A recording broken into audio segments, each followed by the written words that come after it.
Hello and welcome to our own channel the triggered IAS. इस lecture में हम बात करेंगे quick revision of history of class 6 NCERT.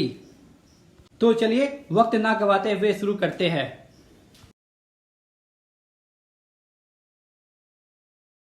Our first chapter is early man, जिसमें कि हम आपको बताएंगे वो सारी इंपॉर्टेंट टर्म्स जिसका कि उपयोग इस चैप्टर में हुई है। सबसे पहला टर्म है प्रिमिटिव, जिसका मतलब है when men were largely dependent on nature for livelihood. Our next term is manuscript, जिसका मतलब होता है कोई भी वैसी एंशियंट बुक्स या फिर कोई ऐसी चीज़ जो लिखी हुई हो पाल्म लीव्स पे या फिर thick bark of beech tree पे या फिर पेपर पे, लेकिन यहाँ पे कैरेक्टरिस्टिक्स ये है कि वो एंशियंट होनी चाहिए। हालांकि जब हम बात करते हैं what was the language of ancient manuscript, India में तो संस्कृत थी, जबकि यूरोप में ग्रीक और लैटिन थी, वेस्ट एशिया में अराबिक और हेब्रू से लिखी जाती थी, चाइना में क्लासिकल चाइनीज लैंग्वेज यूज की जाती थी। नेक्स्ट टर्म है व्हाट इज इंस्क्रिप्शन। इंस्क्रिप्शन वो होती है जिसे हम स्टोन्स पे या फिर मेटल्स पे या फिर ब्रिक पे खुदाई करके लिखे। ये पिक्टोग्राफिकल के फॉर्म में होती है या फिर ये अल्फाबेटिकल के फॉर्म में भी हो सकती है। Next term is flint. What is flint? Guys, earlier man के पास कोई भी वेपन्स नहीं होती थी, तो वो दो पत्थर को आपस में जोर से टकरा के जो नोकीली वाली पत्थर होती थी उससे अपना औजार की तरह काम करते थे, तो उसे ही हम लोग फ्लिंट कहते हैं। बहुत सारी फ्लिंट पाई गई है हमारे सोहन वैली से। सोहन वैली कहाँ है? तो वो है पंजाब में। हालांकि कई जगह जैसे कि कश्मीर वैली में जानवर की हड्डियों को भी वेपन्स की तरह यूज किया गया था। अब अपना नेक्स्ट टर्म है आर्टिफैक्ट्स। इसका मतलब है कोई भी स्टोन से बना हुआ चीज, उसे हम आर्टिफैक्ट्स बोलेंगे। Next term is Neolithic. दोस्तों, नियोलिथिक का टाइम पीरियड है इन आवर इंडियन सब कॉन्टिनेंट 4000 टू 5000 BC। अगर हम नियोलिथिक की बात करें तो इसे न्यू स्टोन एज भी बोलते हैं। यहाँ पे जो अर्लीस्ट क्रॉप उगाए जाते थे वो है व्हीट और बार्ली। यहाँ पे जो भी अर्लीस्ट एनिमल जिन्हें वहाँ के लोगों ने डोमेस्टिकेट किया था, उस टाइम के लोगों ने डोमेस्टिकेट किया था, वो है डॉग्स, गोट, सीप एंड आल्सो कैटल। यहाँ पर एक इम्पॉर्टेंट क्वेश्चन बन के आती है, which was the earliest metal to be known. दोस्तों, इसका आंसर है copper. Whereas in stone age only stone was used, जबकि कैलकुलिथिक एज में स्टोन प्लस कॉपर दोनों यूज की गई थी। Okay guys, now we have completed the important terms in chapter 1. Let's go to chapter 2. So in this chapter we will study how will you define the word civilization. तो दोस्तों, civilization वो stage of development है जब human culture अपने basic needs के ऊपर सोच रहे थे, और इस टाइम पे वो टाउन्स को बनाने का काम शुरू किए, ट्रेड स्टार्ट किए और भी बहुत सारी चीज़ें जैसे कि क्राफ्ट एंड आर्किटेक्चर में अपना ध्यान को लगाए। एम्यूजमेंट मतलब कोई भी इंटरटेनमेंट का अगर सोर्स हो तो उसको बढ़ावा दिए। और वर्ल्ड की जो सबसे पहली सभ्यता थी उसमें से हमारी इंडस वैली सिविलाइजेशन भी आती है।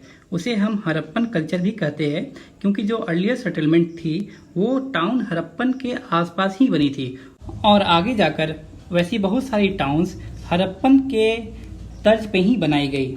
उन न्यू टाउन्स में से आती है रोपर, जो कि चंडीगढ़ में है, लोथल जो कि अहमदाबाद गुजरात में है, कालीबंगन जो कि राजस्थान में है, कोट डेजी जो कि सिंध में है। आगे मैं आपको मैप के द्वारा ये सब समझाऊंगा। दोस्तों, यहाँ पे जो लैंग्वेज यूज की गई थी बाई हड़प्पन पीपुल वो थी in the form of pictograph, मतलब लिखने के लिए जो भी साइंस यूज की गई थी वो पिक्चर्स की फॉर्म में हुआ करती थी। और जब हम बात करेंगे वो कौन सी सिविलाइजेशन थी जो हड़प्पन कल्चर की, हड़प्पन सिविलाइजेशन की कॉन्टेम्प्रोरी थी, तो वो है Egyptian civilisation and Sumerian civilisation. ये सभी को हम लोग मैप के जरिए भी समझेंगे। हड़प्पन सिविलाइजेशन की सभी सेटलमेंट एक्सेप्ट चानुदारो दो पार्ट्स में डिवाइडेड थी। First part was Citadel, that was upper part of the city, and the second part was lower part. Means अगर एक सेटलमेंट है तो जो सीताडेल है वो ऊंची जगह पे है और बाकी जो भी जगह बच गई वो लोअर पार्ट है। तो सीताडेल की खास बात ये थी कि वहाँ पे जो भी इंपॉर्टेंट पब्लिक बिल्डिंग्स हुआ करती थी या फिर ग्रेन्स को जमा करने के लिए ग्रैनरीज थी या फिर वहाँ पे कोई भी वर्कशॉप थी, रिलीजियस बिल्डिंग थी, सारी कुछ सीताडेल में होती थी। और जो लोअर पार्ट थी वहाँ पे लोग रहते थे। But in the time of flood ये जो लोअर पार्ट के जो भी लोग थे वो सिटाडेल में कुछ टाइम के लिए रहने को आ जाते थे। अगर हम सिटाडेल ऑफ हरप्पन सेटलमेंट की बात करें तो वहाँ की सबसे इम्प्रेसिव बिल्डिंग थी ग्रेनरीज और उसके साथ ही मेटल्स की जो इंडस्ट्री हुआ करती थी। जबकि सिटाडेल ऑफ मोहनजोदड़ो की बात करें तो वो पूरी एरिया एक रैम्पेट से घिरी हुई होती थी, जैसे कि किला को घेरते हैं बाउंड्री वॉल से, उसी तरह से ये सिटाडेल भी घिरी हुई थी।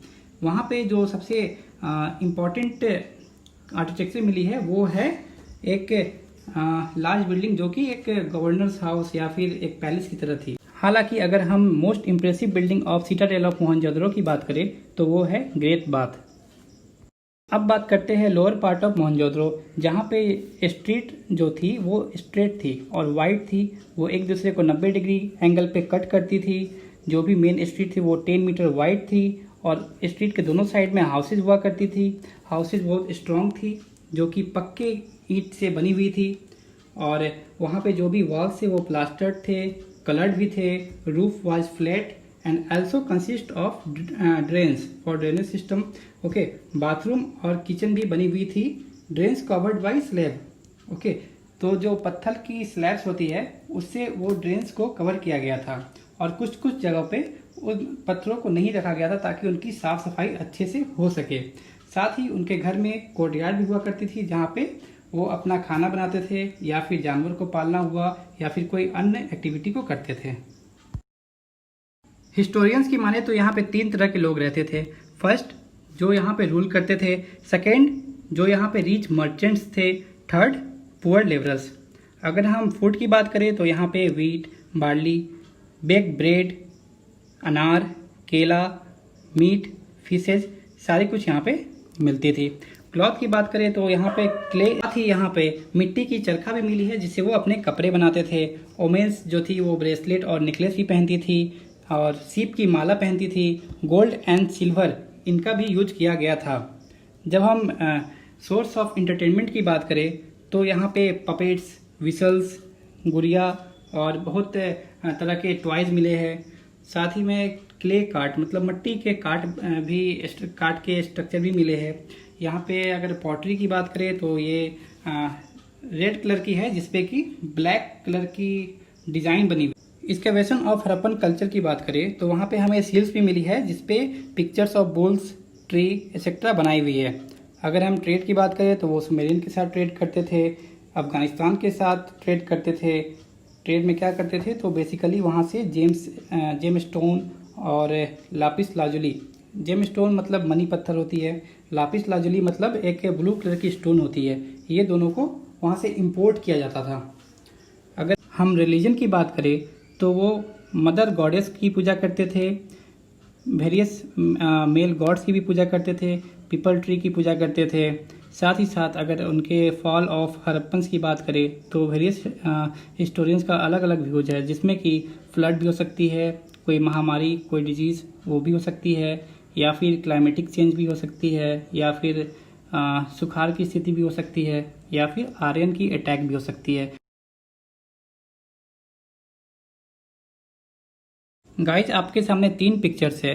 जो लेफ्ट वाली पिक्चर है वो हरप्पन की है। यहाँ पे आप देख सकते हैं स्ट्रीट्स आर स्ट्रेट और ये जो बीच में एक स्ट्रक्चर बनी हुई है ये है ग्रेट बाथ। ये शायद से मोहनजोदड़ो की पिक है। उसके बाद से राइट साइड में अपर वाली पिक है वो है इजिप्टियन सिविलाइजेशन की और जो नीचे वाली पिक है वो है सुमेरियन सिविलाइजेशन की। सुमेरियन सिविलाइजेशन बेसिकली इराक की सिविलाइजेशन है। आप सभी को इस मैप में दिख रहा होगा ये जो सिविलाइजेशन है वो आपस में बहुत ज़्यादा डिस्टेंस पे है। तो आखिरकार ये ट्रेड करती कैसे थी? तो दोस्तों मैं आपको बता दूं कि हरप्पन सिविलाइजेशन के अंदर में लोथल में एक पोर्ट हुआ करती थी जिसके जरिए जहाज मेसोपोटामिया तक जाते थे और इधर से इजिप्ट नाइल वैली तक जाते थे और इनके साथ ट्रेड रिलेशन बहुत ही अच्छे थे। हालांकि चाइना के साथ ट्रेड रिलेशन के कोई भी सबूत अभी तक नहीं मिले हैं। गाइस इस मैप पे important settlement of Harappan culture को दर्शाया गया है। यहाँ पे आप देख सकते हैं सबसे ऊपर हरप्पा है, उसके नीचे राखीगढ़ी जो कि पंजाब में है, उसके बाद बानावाली जो कि हरियाणा में है, उसके बगल में कालीबंगन जो कि राजस्थान में है, पाकिस्तान में मोहनजोदड़ो, कोटडीजी और चान्होदारो है। दोस्तों चान्होदारो एक ऐसा सेटलमेंट है जहाँ पे सिटाडेल नहीं है। गुजरात के अंदर में ढोलावीरा, लोथल और नागेश्वर आती है। गाइज ये क्विक रिवीजन है, वो भी क्लास 6 की, तो इसमें आप कोई भी गैप लेने की उम्मीद ना रखें। यहाँ मैं जल्दी जल्दी सब कुछ करवाऊँगा। तो बढ़ते हैं अपने थर्ड चैप्टर की तरफ, जो है लाइफ इन द वैदिक एज। इसमें मेनली हम आर्यन सेटलमेंट के बारे में बात करेंगे। तो यहाँ पे पहले टर्म मैंने लिखा है Indo Aryans versus other Aryans. तो ये दोनों में मेन डिफरेंस क्या है? तो बेसिकली आर्यंस वो होते हैं जो आर्यन लैंग्वेज बोले, ठीक है। अब इंडो आर्यन वैसे लोग हैं जो पहले आर्यन थे बट बाद में वो इंडिया आ गए, तो उन्हें बोलते हैं Indo Aryan. And other Aryan वो लोग हैं जो कि आर्यन थे और वो इंडिया नहीं आए, बाकी जगहों पे चले गए। यहाँ पे दो बातें और भी इम्पोर्टेंट है, जैसे कि ये जो आर्यन लैंग्वेज थी ये बाद में संस्कृत की रूप ली, ठीक है। तो जो भी नॉर्थ वेस्ट इंडिया में संस्कृत का प्रचलन चला, मतलब कि वही वैदिक संस्कृत की प्रचलन चला, तो उसका बेसिस भी आर्यन लैंग्वेज था।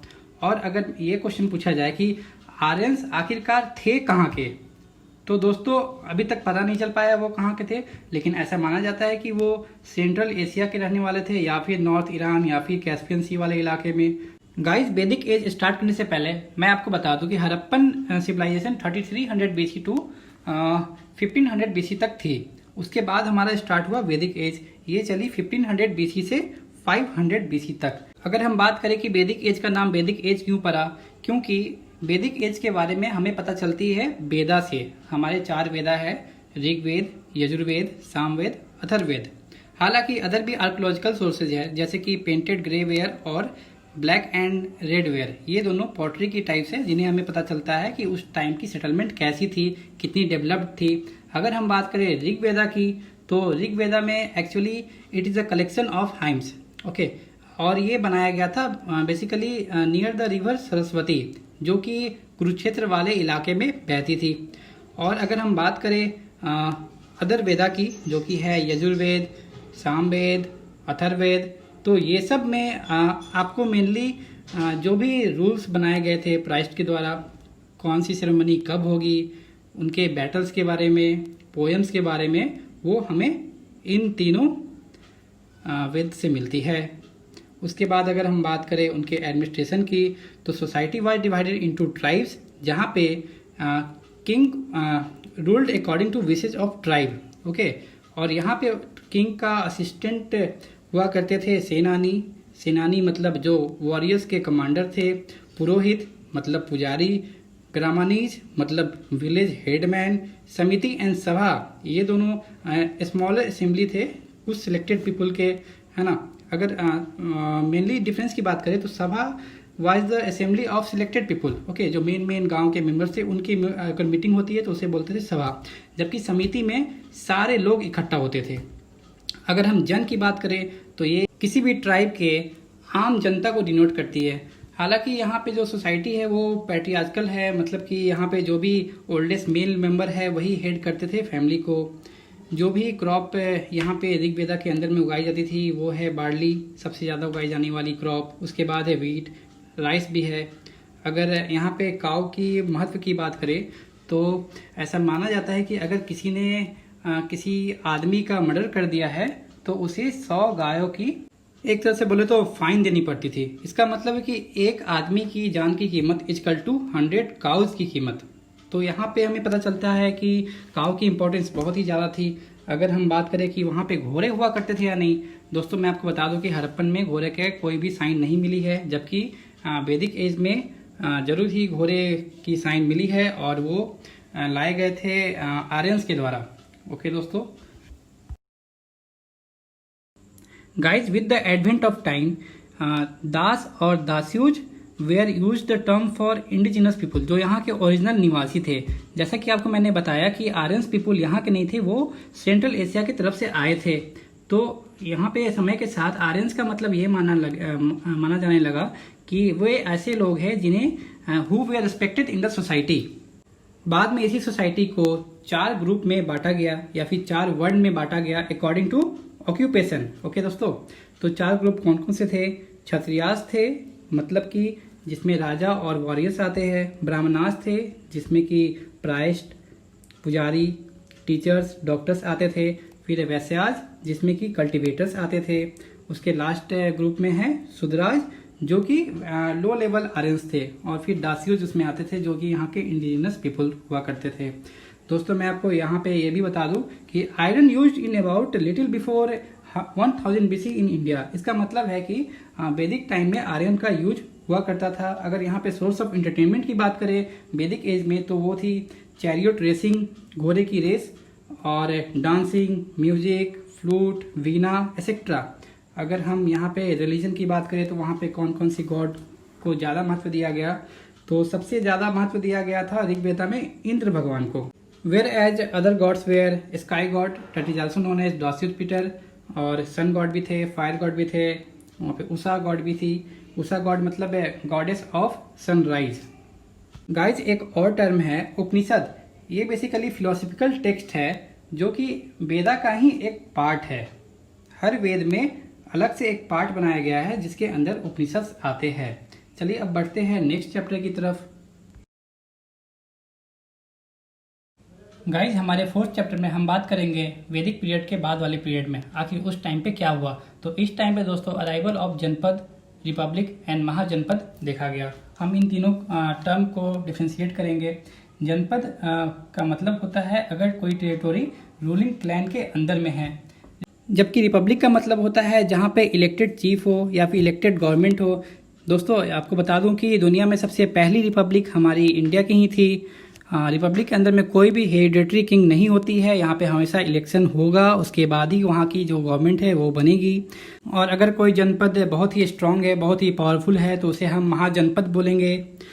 अगर आपसे ये क्वेश्चन पूछा जाए कि which dynasty ruled north Bihar तो उसका उत्तर है शाक्याज और Licchavi dynasty ruled north Bihar. Guys अगर मैं बात करूँ महाजनपद की संख्या की तो टोटल नंबर इज 16, जिसमें कि एक मगध भी थी। मैं आपको सारी की इंफॉर्मेशन मैप्स के द्वारा दूंगा। अगर मैं मगध की बात करूँ तो वो प्रेजेंट छोटा नागपुर रीजन में हुआ करती थी। अगर छोटा नागपुर रीजन की खास बात ये थी कि यहाँ पे लोहे की बहुत बड़ी डिपॉजिट्स हुआ करती थी। जैसे कि आप झारखंड में जो भी माइंस है उसके जरिए यहाँ पे बहुत सारे आयरन की वेपन्स तैयार की जाती थी, इसलिए ये बहुत ही पावरफुल महाजनपद हुआ करता था।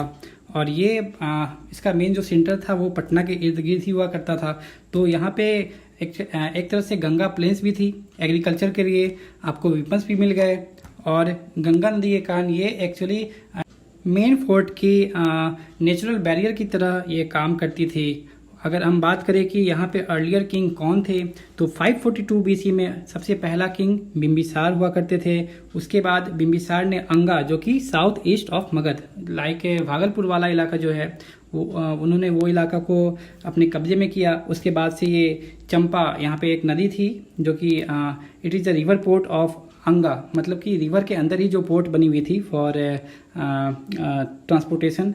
अगर हम बात करें कि बिम्बिसार के अंदर में मगध की कौन सी कैपिटल हुआ करती थी तो वो है राजगृह जो कि पटना के नज़दीक में ही थी। बिम्बिसार के बाद जो नेक्स्ट राजा बने वो थे अजातशत्रु, जिन्होंने बहुत ही एग्रेसिवली बहुत सारे बैटल्स को जीते। जैसे कि उन्होंने पहले तो अपने पिताजी का वध किया जो जिनका नाम था बिम्बिसार। उसके बाद वो अपने अंकल जो कि रूरल थे कोसाला के, उनसे भी लड़ाई की और वो वहाँ से भी जीते। उसके बाद ये ब्रिजिस से भी लड़े और वहाँ से भी जीते। और अजातशत्रु के टाइम के बाद ही king become the very special person. Guys यही 200 ईयर्स के पीरियड में जो कि है फ्रॉम 600 BC टू 400 BC यहाँ पे बहुत सारे इंपॉर्टेंट टाउन्स इमर्ज हुए, जैसे कि उज्जैनी जो कि है मालवा में, प्रतिष्ठान जो कि है नॉर्थ डेक्कन में, तमरालिप्ति जो कि है गंगा डेल्टा में, ये बेसिकली बंगाल में है, श्रावस्ती उत्तर प्रदेश में है, चंपा वैशाली और राजगृह ये अपने बिहार में है, अयोध्या ये उत्तर प्रदेश में है, कौशाम्बी ये इलाहाबाद के आसपास यूपी में है। गाइज इस पीरियड में वो 4 ग्रुप के अलावा एक और ग्रुप का एडिशन हुआ और वो है अनटचेबल्स। दोस्तों मैं यहाँ पे ये भी बता दूँ कि इस पीरियड में गिल्ड्स मतलब कि जो भी group of merchant and artisans थे उनके डिमांड बहुत ही बढ़ गए थे और वो सोसाइटी में थोड़ा स्टेटस उनका ऊपर हो चुका था। दोस्तों अब इस 4th चैप्टर के 2nd पार्ट में हम पढ़ेंगे जैनिज्म और बुद्धिज्म के बारे में।